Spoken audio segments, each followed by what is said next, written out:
Hello, this is Sebastian de la O with a honest book review of the book called From the Barrio to Washington, D.C. by Armando Rodriguez. My title would be Success from the Top Down, but Ignores the Donkey in the Room. Administrators have no idea what the front line troops experience.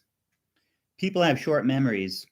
They may grow up facing obstacles, but then they progress up and away from the hardships that define them. I will say it. They ignore the donkey in the room. While AR was in Sacramento and later Washington, D.C., his children were sliding down the socio educational achievement ladder. Without introspection, AR relates how his once star student daughter excelled in high school, then hit the rocks in college. But he ignores the commonality of this experience.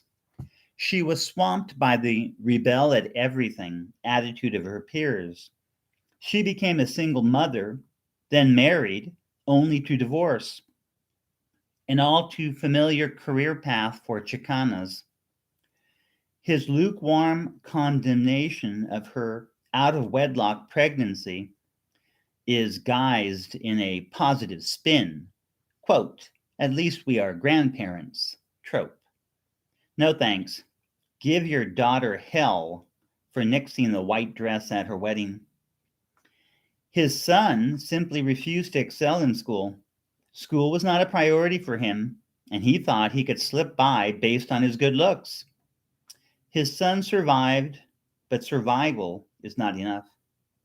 Yet, AR doesn't delve into these very common syndromes. Too many Chicanos face these exact situations. One, high school is designed for girls to succeed. Two, college can be an everything goes free for all for young people. Drugs, sex, rock and roll. Number three, boys often don't do well in high school, then they lack the study habits needed for post high school learning. So, what are we going to do about that?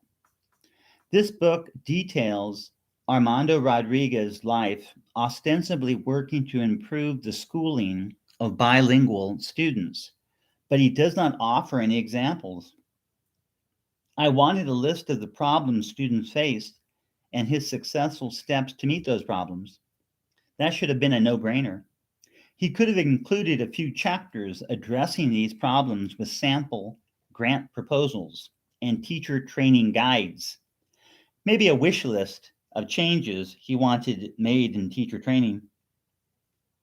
He mentions how he and his wife were in Mexico City in 1968 during the Tlatelolco massacre, but later on in life, at a State Department dinner, he does not confront former Mexican President Echeverria regarding his involvement in the Tlatelolco massacre. Echeverria was the Interior Secretary for then President Diaz Ordaz at the time, and he is thought to have ordered the military to shoot and kill 300 demonstrators. This is a historical fact. Look it up, fools. What a once in a lifetime moment where a Chicano activist could stand up against injustice.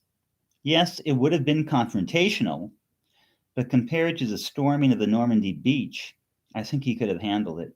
But no, he didn't.